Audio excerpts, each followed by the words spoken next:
Did you say this one was a referral? Did you say this one was a referral? Yes. Thank you. A referral. Thank This you. matter came under referral in terms of Section 27 of the NPA Act. Thank you, sir. Who referred it? The Section 27 referral came from a Member of Parliament, Mr. Fadil Adams. Thank you. Just a follow-up question. Good morning, Colonel. Good morning, Commissioner. Was that referral in terms of Section 27, which requires that it be on oath, on affidavit, or affirmed declaration? As far as I know, that it's an affidavit that is submitted. You have seen it personally? Yes, sir. I've seen it now, and it also forms part of the bundle that was handed to Council. Thank you. Thank you, Commissioners.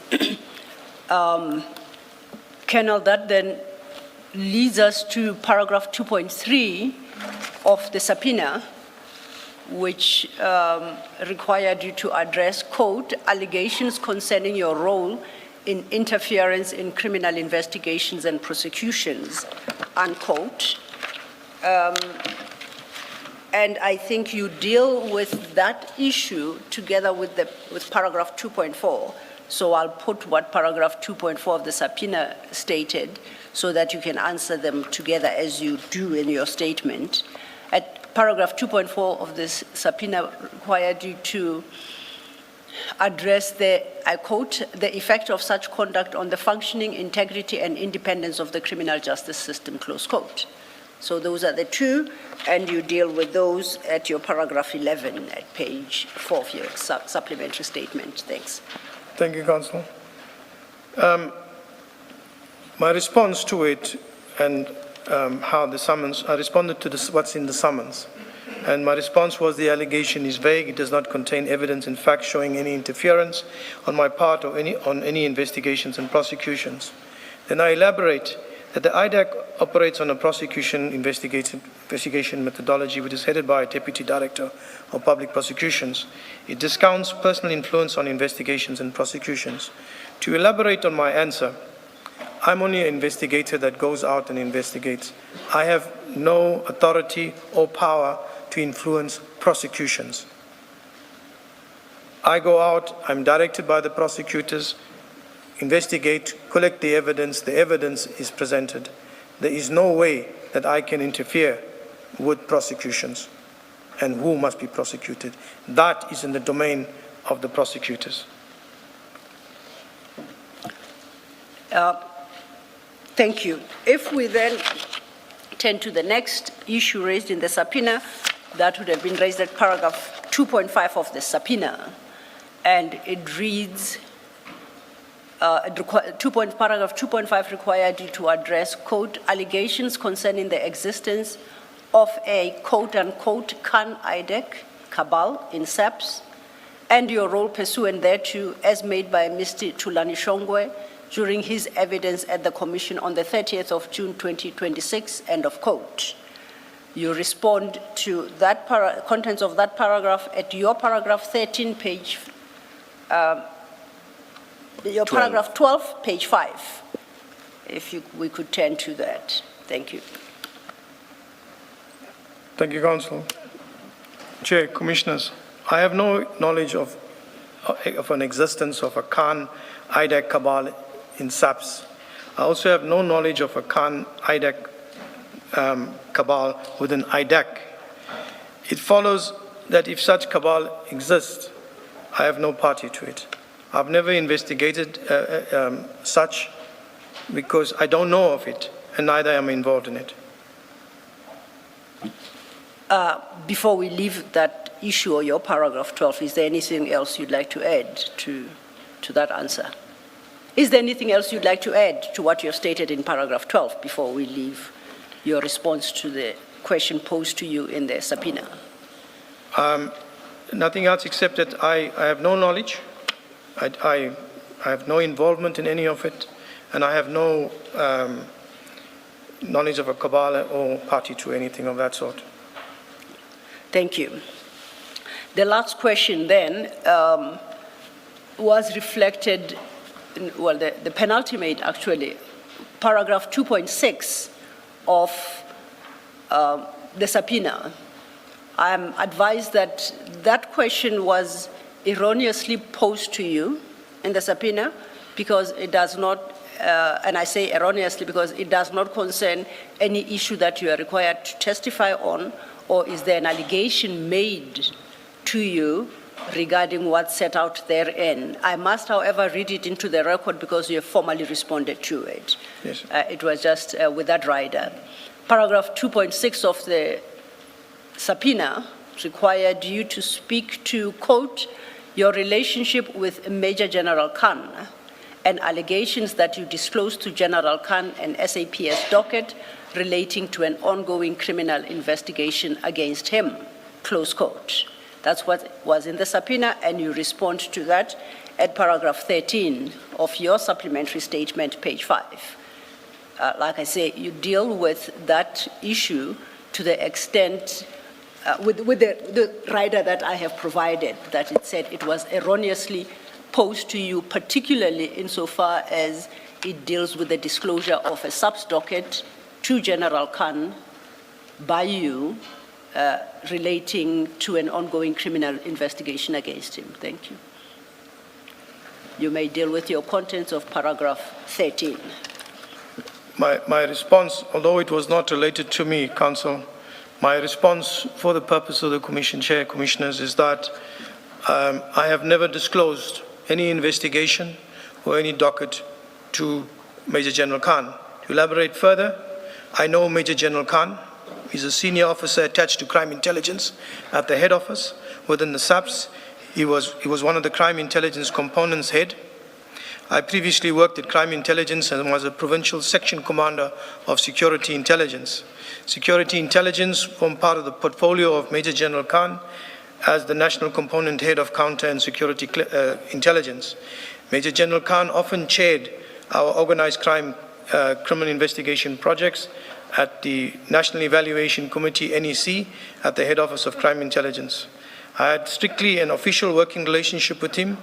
General Khan is also a state witness in 2 of the IDAC investigations that are pending before the Magistrates Court. I am the investigating officer in both these criminal cases. The allegation that I disclosed a SAPS docket to General Khan relating to an investigation against him, I responded that it was vague. There's no information, but on it, I have a complete denial that I shared any information on docket with regards to him. I must say on this part, Chair, Commissioners, the General Khan that I know and that I worked with during this particular time is not the General Khan that I see now with what is appearing before the Commission. I had my reservations during my time at crime intelligence on senior officers there, but it was not to the extent of what is seen now. This is indeed not the person I know. Thank you, Chair. What were those reservations? Chair, I think one that stands out was within the crime. I must take you to a little bit on the history of crime intelligence. You must remember that crime intelligence was previously the special branch or the former apartheid intelligence system. And at some stage, they merged with the new dispensation CI, crime intelligence service, and they became one. And at this time in there, you had seasoned veteran crime intelligence officers, as well as from the new crime intelligence, which one of them was myself, that came in. And there were people with long experience, a lot of service, and especially in their ranks. And when General Khan came in, he was a colonel. And the next minute there was whispers in the passages that General Khan is now a general. So within our structure, especially the covert structure, it spreads very quickly, and everybody's, how did it happen? So I had my reservations that, how did this happen? So, and just interactions, and as an trained intelligence operative, I had my reservations, and whenever I interact, I do not take anything that is said to me, just on the floor of it. So that's why it's kept work official, and what is said officially, I take what I believe is true, and don't worry about the rest. That's what my input is there. Thank you, Chair. So when you say you had reservations, Colonel, it suggests reservations about malfeasance. That's what it suggests. Your explanation now about General Khan simply relates to promotion issues. How did he become a colonel, rather a general from colonel instead of being a brigadier first? That's a different reservation from the first impression that you create when you say, I had reservations about some of the things that at crime intelligence. Yes. Do you want to elaborate on that? Let me put it into perspective as I indicated on my Zondo affidavit.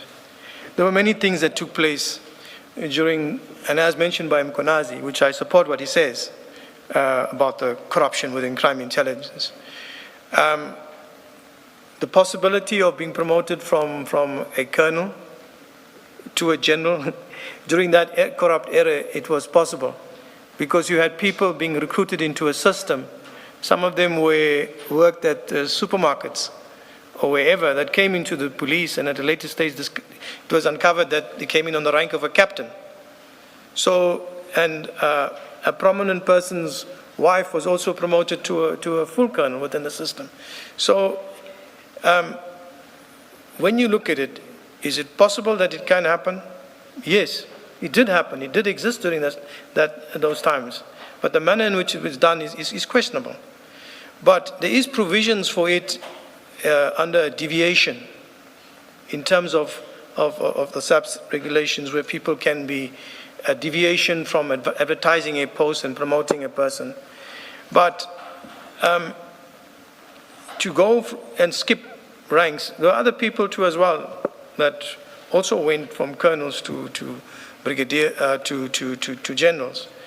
It is that system or what's happened there, especially starting at CI, that has put us where we are today, with a system that has become so corrupt, where people are just willy-nilly promoted. Because you've got to ask yourself, so I have a question.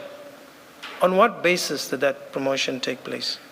Here you have people that are sitting 20, 30 years in a particular rank with expertise, experience, hardworking, and suddenly somebody comes in and a while later they are made a general. And in that environment, now we're talking about people that have been there for 20, 30 years. And you're talking about somebody that has just come in there and he's there for a couple of years. That's my input there, sir. All right, we'll leave it there for now, but we'll come back to it. I think you haven't answered my question. The second thing that I was going to ask you is, in your paragraph 15, what you say there, is that a reference to what you referred to earlier as 2 Brooklyn cases? Yes. Is that what paragraph 15 is about? That is correct. Okay, thank you. Thank you. Silo, I have a clarity-seeking question. Colonel, it relates to 10 and 11, if you read them together. You say IDAC operates on a prosecution-led investigation methodology. It continues. And then you mentioned your relationship with the various generals that you investigated as part of your investigation, specifically in relation to Ms. Mukwele's case, the appointment.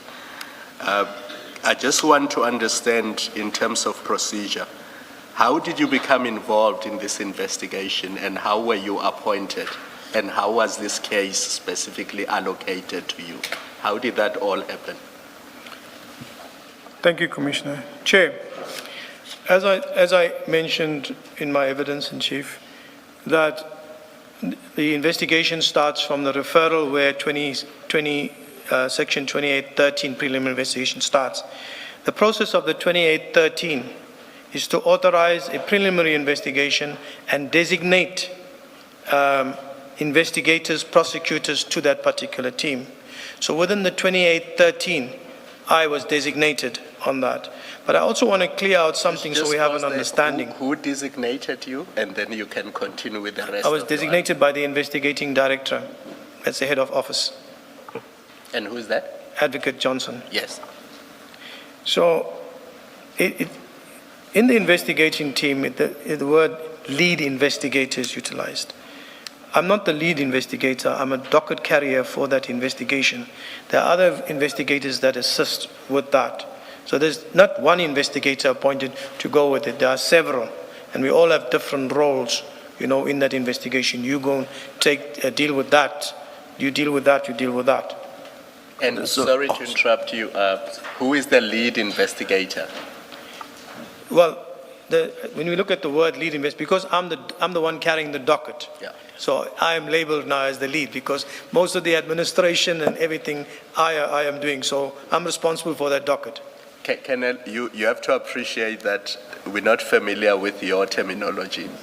So in the course of answering my question, you say things that force me to interrupt you because I don't want to wait until the end and not remember.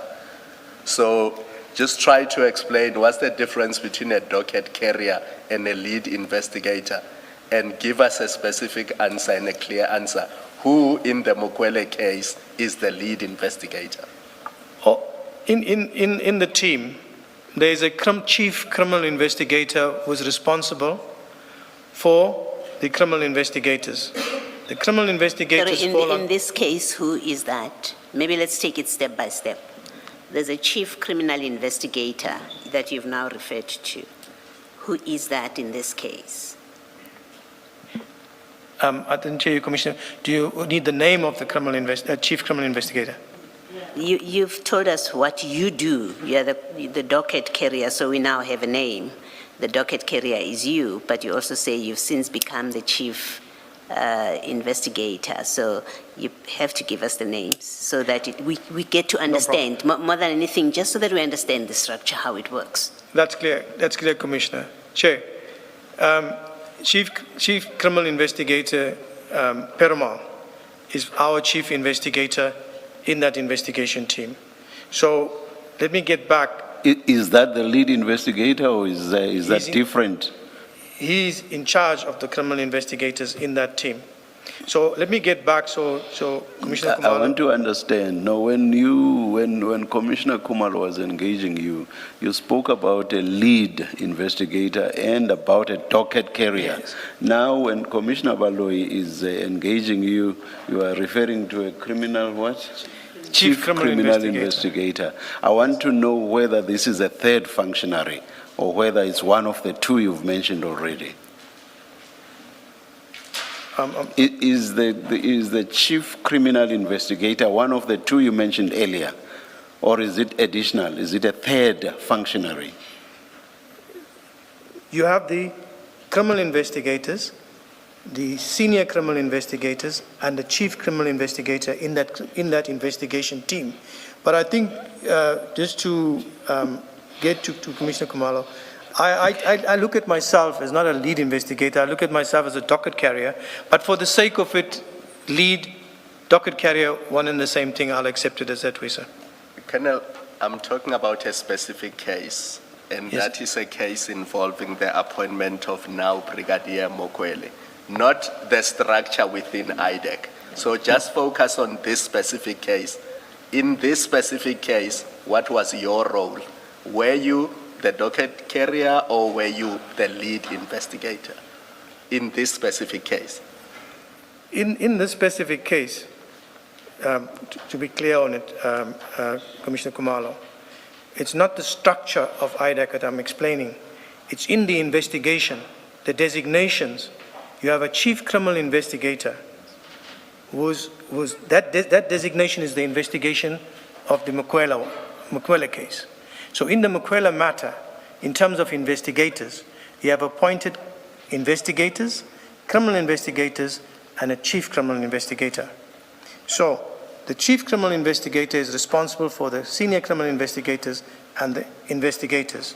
So coming back to your question, that the lead investigator or the docket carrier is myself. Yes.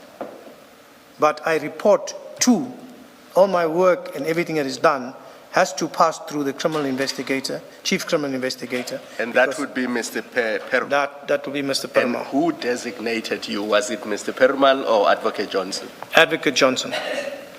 I must say that up to this point, your testimony was a bit confusing on this aspect as to the investigators. Earlier, I thought you were emphasizing the fact that you were not the lead investigator and that you were just the docket carrier. But in the end, in response to Commissioner Kumalo's last question, you now say you were both the docket carrier and the lead investigator. Yes, I know, I understand. Basically, you are contradicting yourself. Can you give us the final word? Are you going back on what you said earlier, which was laying emphasis on you merely having been or being, because I think this is continuing, merely being a docket carrier and not the lead investigator? Are you going back on that now, and are you now saying you are both the docket carrier and lead investigator? Is that what we must understand your testimony to be? Commissioner, I think that is the way we must understand it and take it. The lead investigator who's carrying the docket. And that's what I settled at, Commissioner, for clarity's sake. All right, thank you. Apologies, Commissioner Kumar. Thank you. No problem.